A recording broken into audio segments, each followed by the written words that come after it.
Hey guys, welcome to source point. Myself Rishika. और आज हम लोग डिस्कस करने वाले हैं पीटी 365 जो कि हमारी साइंस एंड टेक की है।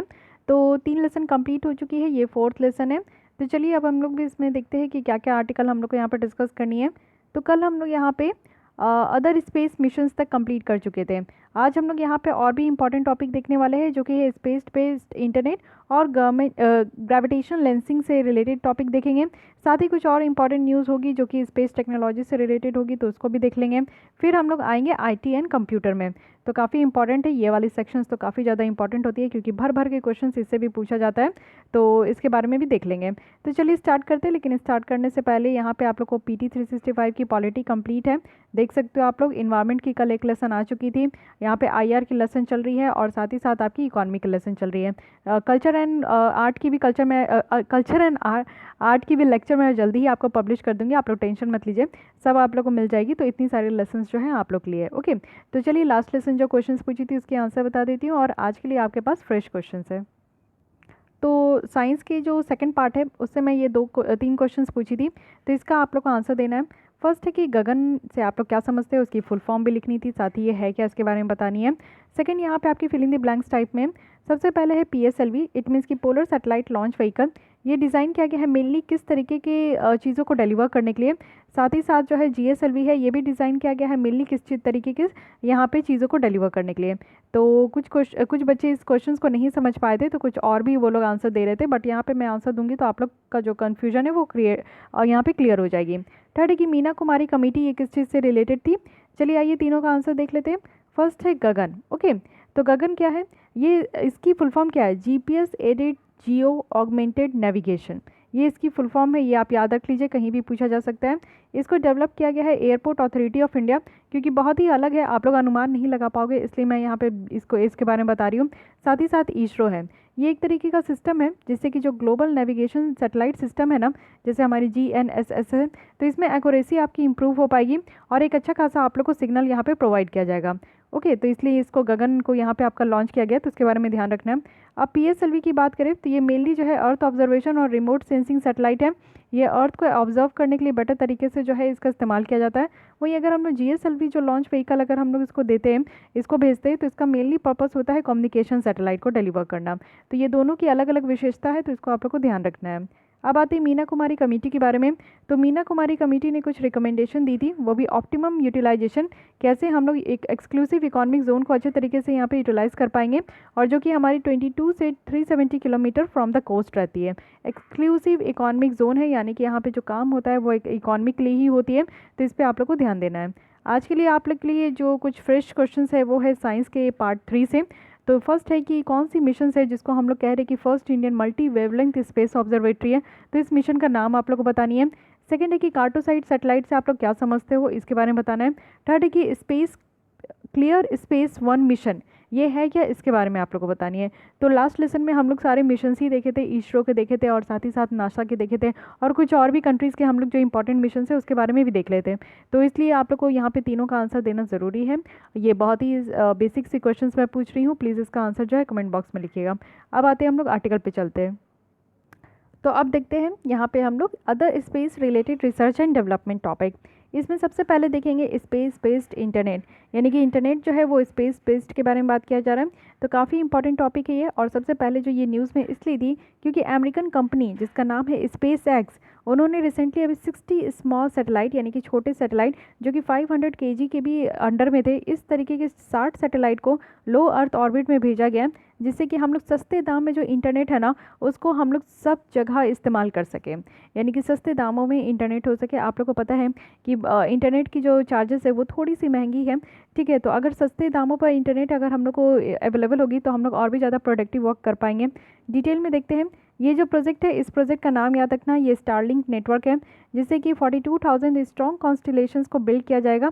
और इसका एम बस यही है कि नॉन स्टॉप, यानी कि आप लोग को बिना रुके लो कॉस्ट इंटरनेट जो है सब जगह प्रोवाइड करना है।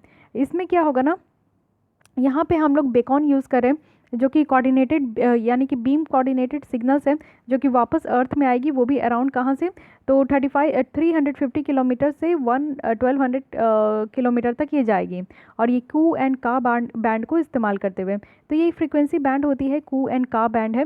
तो ये भी आप लोग को ध्यान रखना है, फ्रीक्वेंसी यानी कि कितने दर्ज पे तो है, कितने तेज़ी से हमारे यहाँ जो है अर्थ में आती है रेडिएशन, इसके बारे में।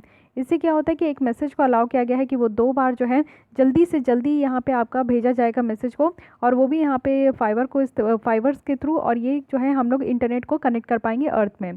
तो स्पेस बेस्ड जो इंटरनेट है ये एक तरीके का एबिलिटी है जिससे कि हम लोग इस्तेमाल कर पाएंगे सैटेलाइट को, वो भी ऑर्बिट में जो कि अर्थ के चारों ओर है। तो इससे हम लोग डेटा को रिसीव भी कर पाएंगे और सेंड भी कर पाएंगे। साथ ही आप लोग देखोगे कि जो सैटेलाइट इंटरनेट है वो ऑलरेडी एग्जिस्ट तो कर ही रही है, लेकिन स्पेस बेस्ड जो इंटरनेट है ना ये और भी ज़्यादा फास्टर होगी, और इससे जो हम लोग काम कर पाएंगे ना वो और भी ज़्यादा स्पीड तरीके से कर पाएंगे। साथ ही आप लोग देखोगे कि यहाँ पे काम भी अच्छे तरीके से हो पाएगा। 1000 ऑफ लो कॉस्ट जो सैटेलाइट है उसको डिप्लॉय किया गया है ऑर्बिट में, और वो भी अर्थ के ऊपर। तो इसमें आप लोग देखोगे कि हमारे जो जियो स्टेशनरी सैटेलाइट है वो यहाँ पे डिफरेंट है इससे, क्योंकि मोर कॉमनली जो यूज़ होगा वो सैटेलाइट इंटरनेट में होगा। तो इंस्टीड आप देखोगे जो लो अर्थ ऑर्बिट सैटेलाइट है वो हम लोग के कॉन्स्टलेशन में यूज़ होती है। तो 1000 ऑफ जो सैटेलाइट है वो ग्रिड लाइक पैटर्न में है, और इससे हम लोग कंटिन्यूस इंटरनेट कवरेज जो है वो यहाँ पे हम लोग प्रोवाइड कर पाएंगे। तो फिर से मैं एक बार आप लोग को फिगर दिखा देती हूँ। तो यहाँ पे आप लोग देख लीजिए लो अर्थ ऑर्बिट होती क्या है, ये हमारी अर्थ है। इसमें जो ये ग्रीन वाली जो आपको यहाँ पे दिख रही है ऑर्बिट, ये हमारी लो अर्थ ऑर्बिट है, एकदम से हमारे अर्थ के सबसे नज़दीक में होती है। जियो स्टेशनरी आप देख सकते हो इस तरीके से स्टेशनरी है। साथ ही आप लोग आगे बढ़ते हैं और देख लेते हैं जियो स्टेशनरी जियो सिंक्रोनस। तो इस तरीके से जियो स्टेशनरी होती है, ये हमारी जो है सन सिंक्रोनस होती है। सन सिंक्रोनस आप लोग देखोगे कि नियर पोलर ऑर्बिट होती है। तो ये तो सेकंड पिक्चर हो गई। अब यहाँ पे आपकी कंसेप्ट और भी ज़्यादा क्लियर होने वाली है।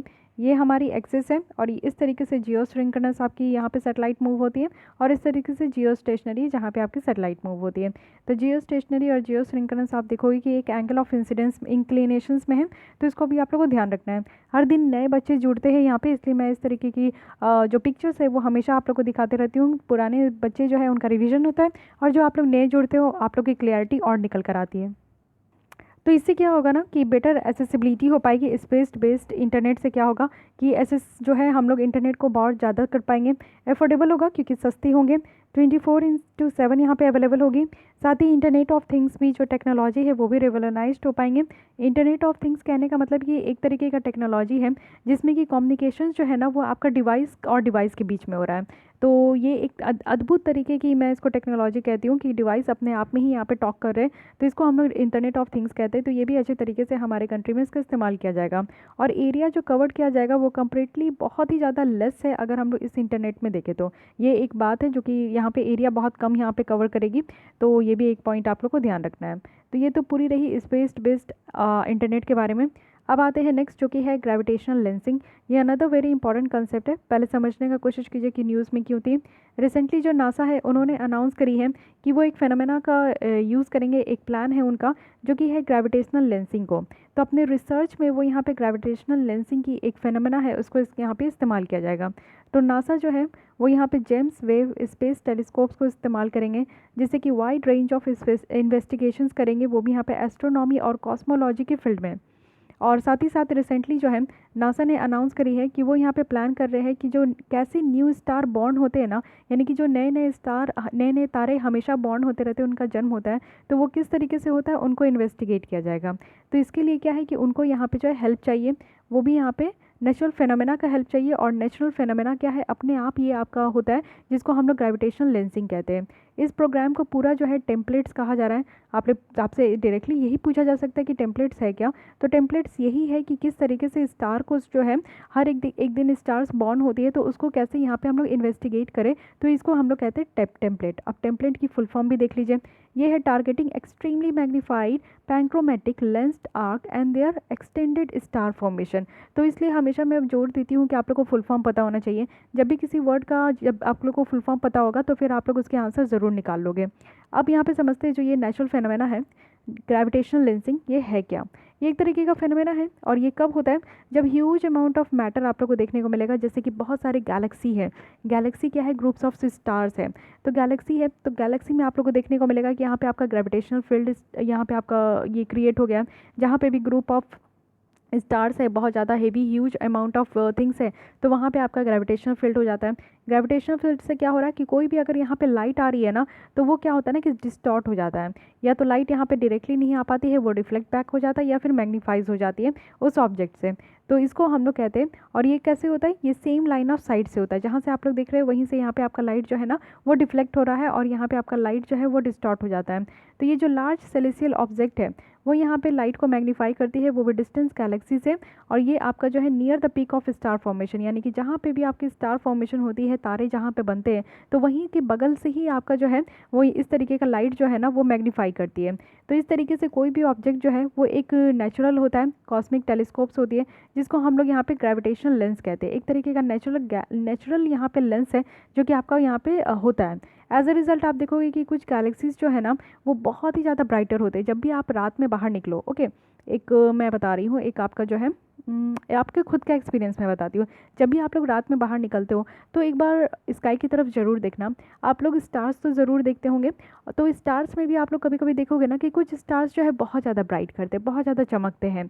तो एक्चुअली वो चमकते हैं बिकॉज उनके पास हाईली मैग्नीफाइड लाइट्स होता है, और वो 50 टाइम्स उनके पास जो है ना ज़्यादा लाइट उस तक पहुँच रही है। इसलिए वहाँ पे आप लोग देखोगे कि स्टार्स जो है, कुछ स्टार्स बहुत ज़्यादा चमकेंगे, कुछ स्टार्स कम चमकते हैं। ओके, तो बस यही एक रीज़न है।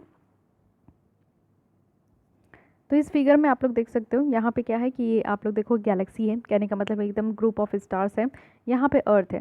तो यही चीज़ है कि गैलेक्सी है, यहाँ पे ग्रुप ऑफ स्टार्स है, इट मीन्स कि यहाँ पे आपका ग्रेविटेशनल फील्ड होगा। ग्रेविटेशनल फील्ड से क्या होगा कि अगर यहाँ पे अर्थ से लाइट भी आती है तो वो यहाँ पे डिस्टॉर्ट हो जाएगी, इस तरीके से हर एक जगह ये आपका डिस्टॉर्ट हो गया। तो इससे क्या होता है कि लाइट जो है ना वो यहाँ पे इस तरीके से आती है, और गैलेक्सी से भी अगर लाइट्स निकल रही है, सॉरी यहाँ पे अर्थ से भी अगर आपको लाइट आ रही है, तो क्या है कि गैलेक्सी में जाती है, और यहाँ पे जो ग्रेविटेशनल फील्ड होती है उसकी वजह से ये लाइट जो है आपकी डिस्टॉर्ट हो रही है। डिस्टॉर्ट होने के क्या होता है कि कहीं कहीं और ये लाइट चले जा रही है, जहाँ और भी लाइट चले जाती है ना, तो वहाँ पे ऐसा माना जा रहा है कि वो स्टार है, जहाँ पे लाइट स्टक कर रही है उस ऑब्जेक्ट में, वहाँ पे स्टार माना जा रहा है। तो इस तरीके से आप लोग देख रहे हो कि इस फील्ड के अराउंड जो है, यहाँ पे इसके अंडर में आप लोग को स्टार देखने को मिल रहा है। तो यही माना जा रहा है कि इस तरीके से ग्रेविटेशनल लेंसिंग होती है, और ये एक नेचुरल फेनोमेना है, ये अपने आप होती है। तो इस चीज़ों को यहाँ पे ग्रेविटेशनल लेंसिंग कहा जा रहा है। तो अब नासा जो है इसका इस्तेमाल करेंगे। अब नासा जो इस्तेमाल करेंगे तो वो रिसर्च के लिए इस्तेमाल करना चाह रहे हैं, लेकिन इससे पहले आप लोग ये समझने की कोशिश कीजिए कि इसकी एप्लीकेशन कहाँ है, कहाँ कहाँ हम लोग इसको इस्तेमाल कर सकते हैं। तो सबसे पहला है जो हमारी गैलेक्सी है उसको स्टडी करने के लिए, जो कि बहुत ही ज़्यादा दूर है, हम लोग उसको देख नहीं सकते, और वो और इवन हम लोग मोस्ट पावरफुल स्पेस टेलीस्कोप से भी नहीं देख सकते, जो दूरबीन होती है टेलीस्कोप, उससे भी हम लोग गैलेक्सी को नहीं देख पाते। तो हम लोग गैलेक्सी को स्टडी करने के लिए इस तरीके के ग्रेविटेशनल लेंसिंग का इस्तेमाल कर सकते हैं।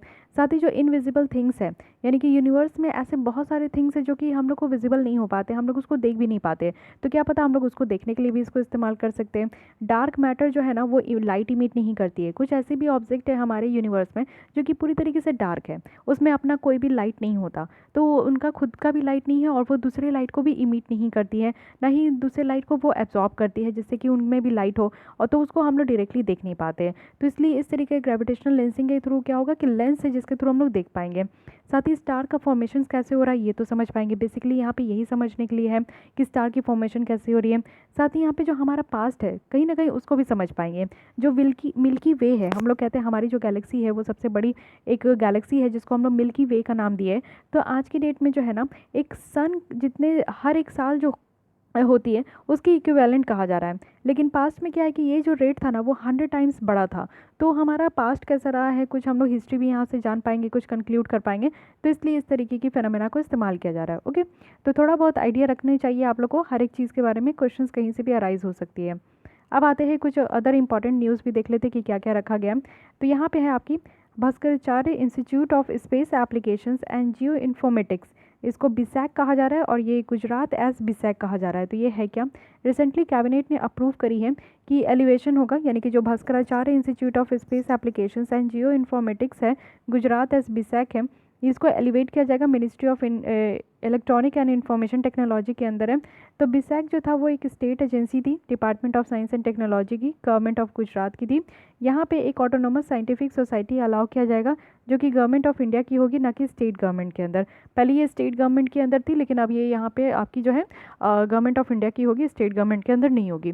तो बिसैक में क्या है कि यहाँ पे आपका कुछ काम किया जाएगा जो कि गवर्नमेंट के डिपार्टमेंट के साथ यहाँ पे क्लोज कोऑर्डिनेशंस होगी। इससे कुछ स्पेशल और जो जियो स्पेशल टेक्नोलॉजीज़ है उसको उसके इस्तेमाल को फैसिलिटेट किया जाएगा, जिसके थ्रू हम लोग कुछ यहाँ पे डेवलपमेंट एक्टिविटीज़ और प्लानिंग कर सकें, जैसे कि कैसे एग्रीकल्चर में कुछ अच्छा खासा इस्तेमाल हो सके, लैंड और जो वाटर रिसोर्स मैनेजमेंट है उसमें हम लोग काम कर सकें, वेस्टलैंड और जो वाटर शेड डेवलपमेंट है उसमें कुछ काम हो, फॉरेस्ट्री में हो, डिजास्टर मैनेजमेंट में हो, इंफ्रास्ट्रक्चर में हो, एजुकेशन में हो। तो ये सारे एरिया में जो है हम लोग बिसैक को इस्तेमाल कर पाएंगे। तो जो एलिवेशन हो रहा है बिसैक का वो यहाँ पे एफिशिएंसी और इनोवेशन ऑफ सर्विस को मेंटेन करने के लिए हो रहा है। इससे हम लोग अच्छे तरीके से जो इसका स्कोप है, उसको स्कोप ऑफ एक्टिविटीज़ है उसको और ज़्यादा एक्सपेंड कर पाएंगे, तो उसको बेटर तरीके से हम लोग यहाँ पे इम्प्लीमेंट भी कर पाएंगे। ओके, सेकेंड यहाँ पे लॉन्गेस्ट स्पेस फ्लाइट बाय ए विमेन, यानी कि सबसे लंबे समय तक यहाँ पे स्पेस फ्लाइट किया गया एक विमेन के द्वारा। तो ये तो है नासा की एस्ट्रोनॉट जिनका नाम है क्रिस्टीना कॉच। तो ये अर्थ में रिटर्न हो गई है और 328 डेज़ वो स्पेस में रहने के बाद। तो वर्ल्ड रिकॉर्ड है, और ये जेंडर का आप देखोगे तो 438 है, जो कि यहाँ पे वैलरी पोलियॉक जो कि आपके रसिया के हैं। तो ये तो मेल है, लेकिन इनके बाद जो है यहाँ पे फीमेल ने 328 डेज़ यहाँ पे रही है स्पेस में। तो ये काफ़ी अच्छा खासा यहाँ पे रिकॉर्ड बनाया गया है। कोच की अगर माने तो वो बहुत ही ज़्यादा मीन्स यहाँ पे क्रिस्टीना कोच की बात हो रही है। तो ये जो है काफ़ी लंबे समय तक रही है और काफ़ी वैल्यूबल इन्फॉर्मेशंस भी लेकर आई है, वो भी लॉन्ग टर्म इफेक्ट। अगर स्पेस में आप ट्रैवल कर रहे हो तो फीमेल बॉडी में क्या क्या इफेक्ट होता है उसके बारे में काफ़ी इन्फॉर्मेशन लेकर आई है। और साथ ही साथ ये जो है आप लोग देखोगे कि ह्यूमन एक्सप्लोरेशंस अगर मार्स की अगर बात करें तो उनके लिए काफ़ी अच्छा खासा प्रिपेयर हो पाएगा और इनके इन्फॉर्मेशन के थ्रू काफ़ी ज़्यादा हेल्प हो पाएगी। नेक्स्ट यहाँ पे 30 मीटर टेलीस्कोप। तो ये है क्या? 30 मीटर टेलीस्कोप एक प्रोपोज्ड एस्ट्रोनॉमिकल ऑब्जर्वेटरी है जिसमें कि एक्सट्रीम लार्ज टेलीस्कोप है, यानी कि 30 एम प्राइम मिरर डायमीटर है, और ये जो है वर्ल्ड की लार्जेस्ट ग्राउंड बेस्ड टेलीस्कोप होगी। तो 30 मीटर स्कोप पूछा जा सकता है कि क्या है, तो ये हमारी जो वर्ल्ड की है वो लार्जेस्ट ग्राउंड बेस्ड टेलीस्कोप है। रिसेंटली आप देखोगे तो डिमांड इसको किया जा रहा है कि ये जो प्रपोज टेलीस्कोप है इसको हम लोग शिफ्ट कर दें, क्योंकि रेगुलर प्रोटेस्ट हो रहा है ये आपका मोना कियो वोल्केनो में, जो कि यहाँ पे हवाई में है। इस साइड्स में बहुत ज़्यादा प्रोटेस्ट हो रहा है। तो इस तरीके की जो यहाँ पे आपका प्रपोज टेलीस्कोप है, क्योंकि ये ग्राउंड बेस्ड है तो इसका एक लोकेशन होगा, तो इसके लोकेशन को शिफ्ट करने की बात की जा रही है। साथ ही ये इंटरनेशनल प्रोजेक्ट है जो कि यहाँ पे फंड किया जा रहा है साइंटिफिक ऑर्गेनाइजेशन के थ्रू, जो कि कनाडा के है, चाइना के, इंडिया, जापान और यूएसए की है। यहाँ पे अगर देखें वर्क टेक्नोलॉजीज़ जो कि यहाँ पे पुणे में बेस्ड है, तो एक डेवलप टेलीस्कोप कॉमन सॉफ्टवेयर है, वो भी 30 मीटर टेलीस्कोप की। तो यहाँ पे लेवल ऑफ जो कंट्रीब्यूशन है वो यहाँ पे डिटरमाइन करती है कि कितने तरीके से और कितने टाइम तक इसमें देखा जाएगा, जो कि मेंबर कंट्रीज़ जो साइंटिस्ट है वो इस मशीन्स को देखेंगे। इंडिया की बात करें वो भी गिवन ईयर में, तो यहाँ पे 10% जो है वो अवेलेबल स्लॉट है इंडिया के लिए। तो हर एक कंट्रीज़ का यहाँ पे डिविजन्स होगा स्लॉट का, तो ये भी आप लोग को ध्यान रखना है। अब आते हैं ईस्ट एशियन ऑब्जर्वेटरीज कंसोर्टियम। तो ये है क्या? इंडिया जो है इसकी प्राइमरी डिस्कशंस है, और EAO कंसोर्टियम जो 8 कंट्रीज़ की है उसकी पार्ट भी है इंडिया। इसमें कौन कौन से कंट्रीज़ हैं? तो China, Japan, Taiwan, South Korea है जो कि फुल मेंबर है, और Thailand, Vietnam, Malaysia and Indonesia as a observer है। जो ईस्ट एशिया ऑब्जर्वेटरी जो है ये हमारे East Asian core observatories association के द्वारा इसको बनाया गया था। वो भी यहाँ पे पर्पस यही था कि जो जॉइंट प्रोजेक्ट है उसको परस्यू करना है, वो भी एस्ट्रोनॉमी में और ईस्ट एशिया रीजन में। अब आते हैं नेक्स्ट टॉपिक जो कि है प्लूनेट्स। ओके, तो प्लूनेट्स भी काफ़ी इंपॉर्टेंट है। रिसेंटली एक टीम ऑफ एस्ट्रोनॉमर्स है, वो भी यहाँ पे रॉयल एस्ट्रोनॉमिकल सोसाइटी से, जिन्होंने ये डिफाइन किया है new class of celestial object, जिसको यहाँ पे प्लूनेट कहा गया है।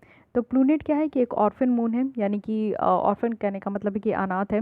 तो एक अनाथ टाइप का यहाँ पे मून बताया जा रहा है, जो कि आप लोग देखोगे कि इसके जो पेरेंट्स जो प्लैनेट थे, जो इनके पेरेंट्स थे, उनके बॉन्ड को स्केप हो चुका है, वो हट चुके हैं। और star orbiting their star instead, यानी कि एक ही स्टार जो है वो स्टार को ही ऑर्बिट करे, इस तरीके का आपको देखने को मिलेगा। तो प्लूनेट्स जो है वो यहाँ पे कुछ जो बिज़ारे एक्सोप्लैनेटरी फीचर्स है उनको यहाँ पे एक्सप्लेन करिए, और एक तरीके का डिटेल भी देगी, वो भी प्लैनेट फॉर्मेशन प्रोसेस का। तो यहाँ पे जो एक्सोप्लैनेटरी फीचर्स कहने का क्या मतलब है? एक्सोप्लैनेट वो होते हैं जो सोलर सिस्टम से बाहर होते हैं। सोलर सिस्टम में आप लोग को पता है कि एक तो सन है, साथ ही यहाँ पे हमारे जो है मेजर 8 प्लैनेट्स हैं। प्लूटो 9 प्लैनेट में थी, लेकिन बाद में उसको जो है जो प्लैनेट की कैटेगरीज होती है उसमें प्लूटो फिट नहीं बैठती है, इसलिए प्लूटो को बाहर निकाल दिया गया।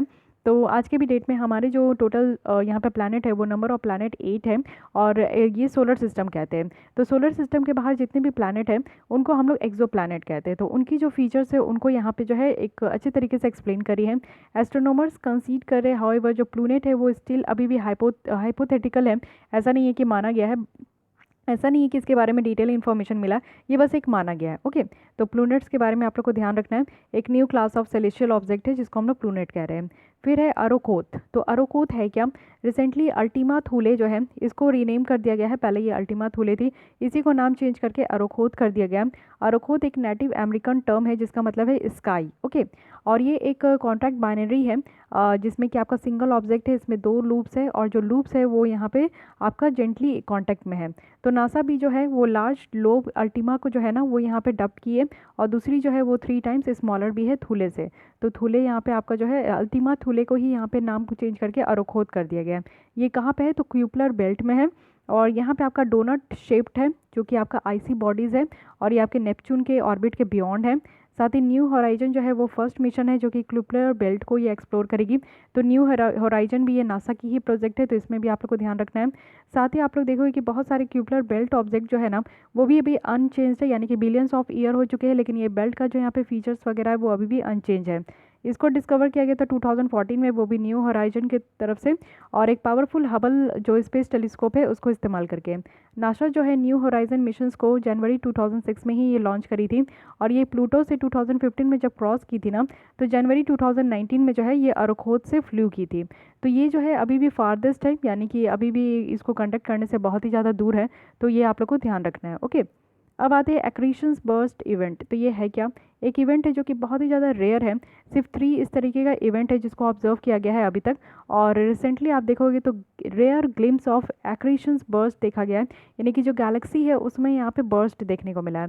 जब फर्स्ट डिटेक्शन हुआ था इस तरीके का बर्स्ट का, यानी कि बर्स्ट मीन्स फूटना होता है, जैसे कि आप लोग वोल्केनो देखते हैं, तो उसी तरीके से गैलेक्सी में भी यहाँ पे बर्स्ट देखा गया है।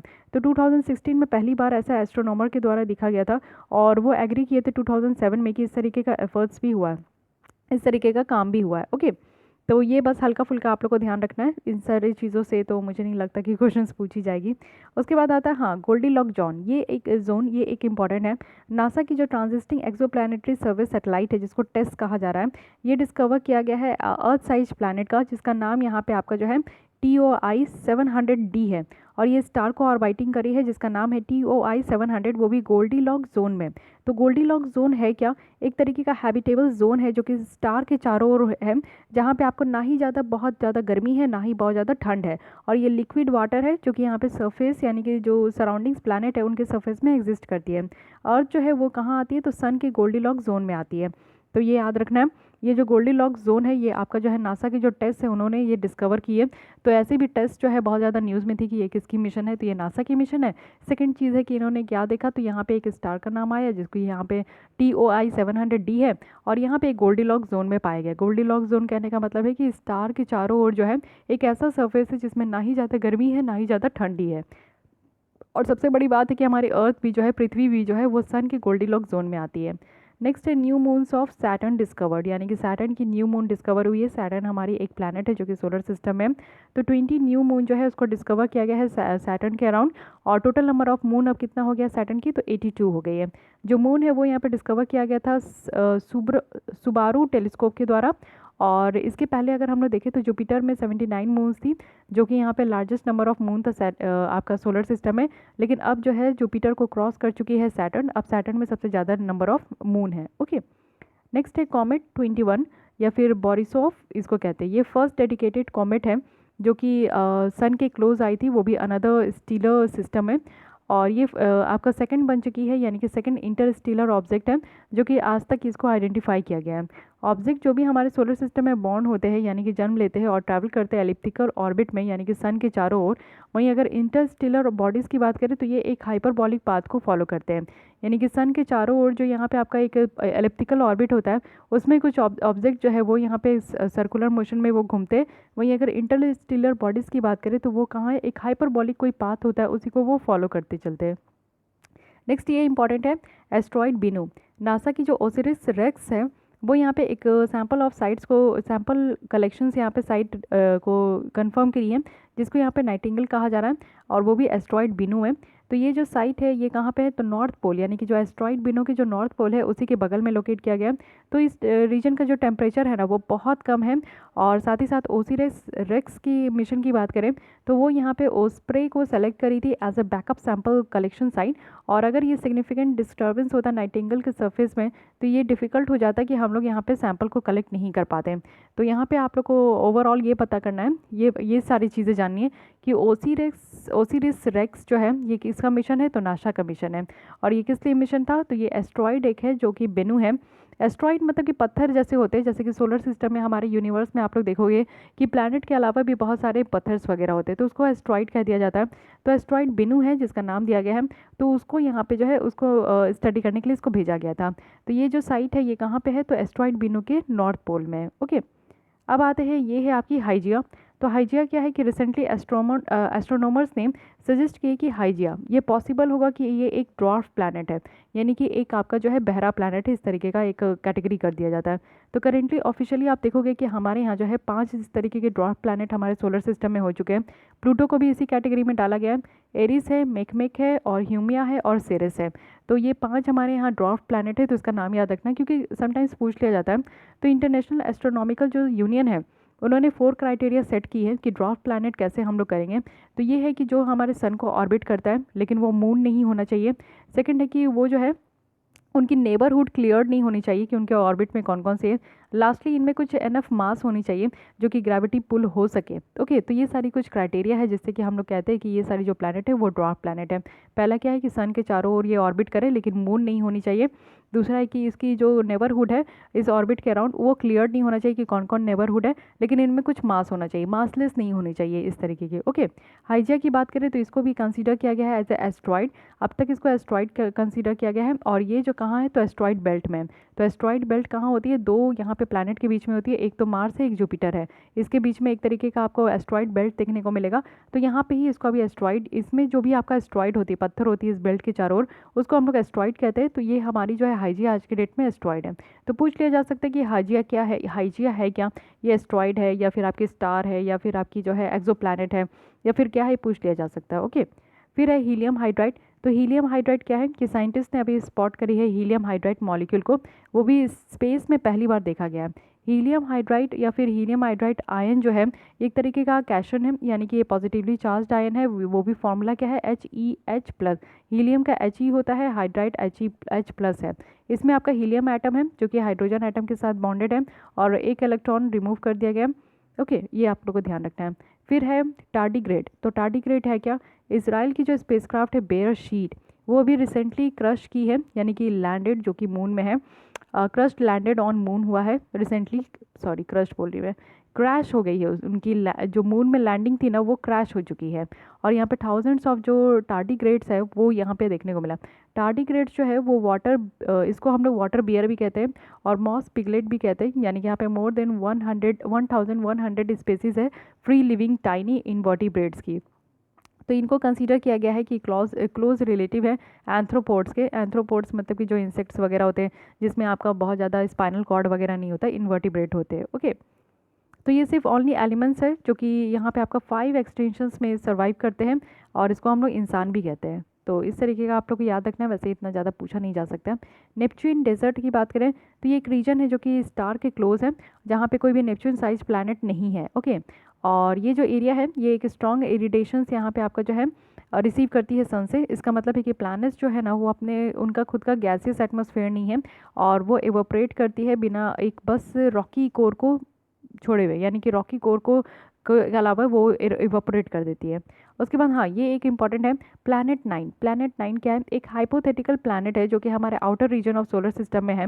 ये ग्रेविटेशनल इफेक्ट इसमें देखा गया है जो कि हम लोग अनयूजुअल इसको एक्सप्लेन कर सकते हैं कि ये क्लस्टर ऑफ ऑर्बिट है, वो भी group of extreme trans Neptune object की। और ये बॉडीज़ जो है हमारे नेपच्यून के बियॉन्ड है जो कि हमारे सन को ऑर्बिट करती है। ओके, तो हल्का फुल्का आइडिया होना चाहिए। फिर है वाटर फाउंड ऑन एक्सोप्लैनेट की 218b, ये भी इंपॉर्टेंट है। क्योंकि K2-18b जो है ये एक आप लोग देखोगे कि ऑर्बिटिंग या डिस्टेंट ड्वार्फ स्टार जो K2-18b है उसी के चारों ओर ये घूमती है। और फर्स्ट टाइम ये डिस्कवर किया गया है कि इस तरीके की जो एक्सो प्लानट है, यानी कि हमारे सोलर पावर की सोलर प्लानट के बाहर जो यहाँ पे आपकी प्लानट है, एक्सो प्लानट है एटमॉस्फेयर में, तो उसमें यहाँ पे पानी पाया गया। तो इस तरीके का जो है ना यहाँ पे डिस्कवरी हुई है। और K2-18b की बात करें तो ये 8 टाइम्स जो है आपको देखने को मिलेगा कि मास ऑफ द अर्थ है। इसको सुपर अर्थ भी कहा जा रहा है क्योंकि बहुत ही बड़ी, बहुत ही जाइंट है और इसकी मास जो है हमारे अर्थ से 8 टाइम्स ज़्यादा है, तो इसको सुपर अर्थ भी कहा जा रहा है। फिर है planet orbiting white dwarf star discover. ये फर्स्ट टाइम ऐसा इस तरीके का प्लैनेट है जो कि यहाँ पे आपका जो है वाइट जो ड्वार्फ स्टार है ना उसके चारों ओर ऑर्बिट करते हुए देखने को मिला है। तो वाइट ड्वार्फ स्टार जो है वो रिप्रेजेंट करती है यानी कि एंड पॉइंट जो इवोल्यूशन है, इंटरमीडिएट और लॉस मास स्टार्स का जो इवोल्यूशन होता है ना उसके एंड पॉइंट को ये यहाँ पे रिप्रेजेंट करती है। एक जो ड्वार्फ यहाँ पे वाइट ड्वार्फ है जो कि स्टार है वो सन के जैसी है, तो ये यहाँ पे जो है ना आपका एग्जॉस्ट हो जाती है, यानी कि अपने न्यूक्लियर फ्यूल को भी एग्जॉस्ट करती है। उसके बाद है 2020 CD3। ये एक स्मॉल ऑब्जेक्ट है जो कि हमारे अर्थ को ऑर्बिट करती है और यूजुअली आप देखोगे तो ये मिनी मून जो है वो टेम्परेरी है। तो इस तरीके का छोटा बहुत आप लोग को ध्यान रखना कि ये है क्या। स्टार डस्ट है, ये एक ओल्डेस्ट सॉलिड मटेरियल है जो कि अभी हमारे अर्थ में पाया गया है और ये अबाउट आप लोग को देखने को मिलेगा कि 5 to 7 बिलियन पुरानी है और ये प्रीडेट्स करती है सन को जो कि 4.6 बिलियन ईयर्स ओल्ड है। सुपर जाइंट स्टार बेटलगीज है। बेटलगीज एक रेड सुपर जाइंट स्टार है जो कि हमारे कॉन्स्टलेशन ओरियन में है और यहाँ पे यूरोपियन स्पेस ऑर्गेनाइजेशंस जो वेरी लार्ज टेलीस्कोप है उसको इस्तेमाल करते हुए तो एस्ट्रोनॉमर्स ने यहाँ पे नोटिस की है कुछ अनप्रेसिडेंटेड डिमिंग है और कुछ चेंजेस देखने को मिला स्टार के शेप में। तो सुपर जाइंट स्टार बेटलग्यूज है। ओके, तो बेटलग्यूज है क्या, एक रेड सुपर जाइंट स्टार है, बहुत ही बड़ी। ओके, 20 टाइम्स बिगर देन सन, मतलब कि समझ सकते हैं, इसलिए इसको सुपर जाइंट स्टार कहा गया है। ओके, तो गाइज हमारी ये वाली टॉपिक तो पूरी तरीके से कंप्लीट हो गई। अब आते हैं IT एंड कंप्यूटर। तो IT and computer again very important topic है, तो इसको मैं एक साथ स्टार्ट करना चाहूँगी, अभी 20 से स्टार्ट नहीं करना चाहूँगी। ओके, तो इसके लिए मैं नेक्स्ट लेसन लेकर आती हूँ। अभी फ़िलहाल आप लोग इतने ही तक एंजॉय कीजिए। देखती हूँ और ज़्यादा रात तक मैं इसको अपलोड कर पाऊँ या कल मॉर्निंग तक, तो इसके लिए अलग से लेसन लाती हूँ जो कि लंबी होगी, जिसमें मैं सारे IT एंड कंप्यूटर्स को एक साथ डिस्कस करूँगी, तो आप लोग समझ पाओगे और डिफरेंस भी कर पाओगे सारे टॉपिक्स के बीच में बेटर तरीके से। ओके, तो अभी आप लोग जितने भी मिसाइल्स वगैरह अभी आप लोग जितने भी देख चुके हो स्पेस टेलीस्कोप और जितने भी हम लोग प्लैनेट्स वगैरह और मिशंस वगैरह पढ़े हैं, तो उसको अच्छे से रिवाइज कर लीजिए। कौन इंपॉर्टेंट है कौन नहीं इंपॉर्टेंट है वो मैं आप लोग को बता चुकी हूँ, तो उसमें आप लोग अच्छे से डिफ्रेंशिएट कर सकते हो। तो गाइज़ अभी के लिए बस इतना ही। अगर आपको ये लेसन अच्छी लगती है, हेल्पफुल लगी, तो बस लाइक कर दीजिए, अपने दोस्तों के साथ भी शेयर कर सकते हैं। फिर भी कोई डाउट कोई सजेशन है तो कमेंट कर सकते हैं एंड मेक श्योर कि आपने मेरे चैनल को सब्सक्राइब कर लिया है। Thank you.